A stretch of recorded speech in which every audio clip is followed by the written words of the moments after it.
So hi guys, welcome back again to my channel. It's me, John Alsunga, of course. So for today's vlog, so another informative vlog na naman ang aking i-share sa inyo, and this time it's all about yung pagta-transfer ng bank to bank transfer or bank to other bank transfer. Is yung regular na fee is 15 pesos. So ngayon guys, ngayon ko lang to nalaman actually, yung Land Bank lowers transfer fees to 8 pesos. So ayan, nag-search pa ako sa mga sa mga news article.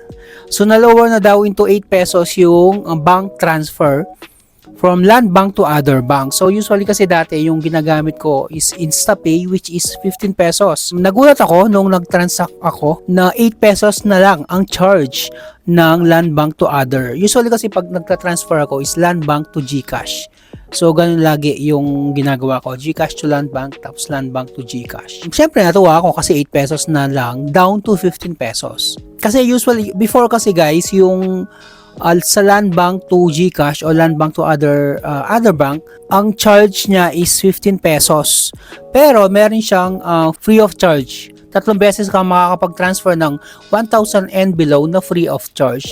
Ngayon guys, napansin ko since bumaba na yung transfer fees ng Land Bank to other bank and to other online payment, ang nangyari is nabawasan na rin yung free niya na 1,000 and below transfer. So meaning from 3 times na transfer from 1,000 and below, naging 1 time na lang, isang beses na lang. Sa akin kasi medyo medyo off sa akin yon, kasi kagaya ko na hindi naman ganun kadalas, or I mean hindi naman ganun kataas yung mga tina-transfer kong amount from Land Bank to GCash. So ang ginagawa ko kasi is ginagamit ko yung free na 3 beses na 1,000 and below. So ibig sabihin, nakaka 3,000 transfer ako per day na free of charge. Convenient sa akin kasi hindi naman ganun kataas yung tina-transfer ko from Land Bank to GCash. So ang nangyayari kasi guys, kasi before kasi yung ginagawa ko kasi, halimbawa, meron akong bills payment na worth 5,000 pesos. A week before the due date, nagta-transfer na ako ng 3,000 per day kasi nga libre lang. So, 2 days pa lang, nakaka 6,000 na ako na free of charge. Walang bayad kasi nga, free lang yung 3 beses na 1,000 and below.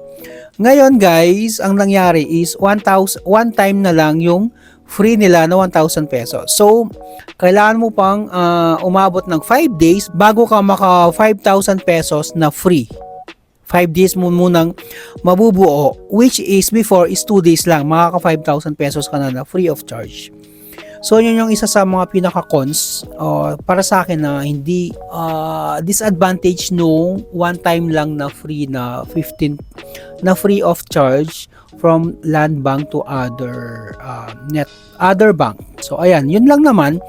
Pero siguro sa mga iba dyan na matataas yung transfer, halimbawa per day nagta-transfer sila ng 10,000, 20,000, so okay na yun kasi 8 pesos lang yung babawas.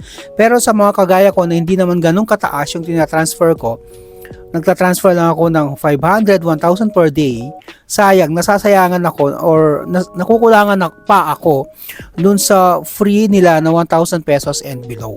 So sana ibalik nila yon, at least kahit pa paano, very convenient yon kasi wala ka nang babayaran 3,000 per day na free of charge, malaking bagay na rin yon. Ayun nga, so okay na rin yon kasi 8 pesos nga Kumbaga from 15 down to 8, malaking tulong na rin yun sa atin. Sinare ko lang yung opinion ko regarding dito sa pagpapababa ng Land Bank sa kanilang transfer fees into 8 pesos. Merong mga pros and cons na pwede nating i-share sa ating mga viewers. So, ayun lang, sinare ko lang yung aking opinion. So, hopefully nakatulong tong vlog ko. And if nagustuhan nyo, don't forget to LSS, like, share, and subscribe. So, thank you very much guys for watching and hope to see you again sa aking next video.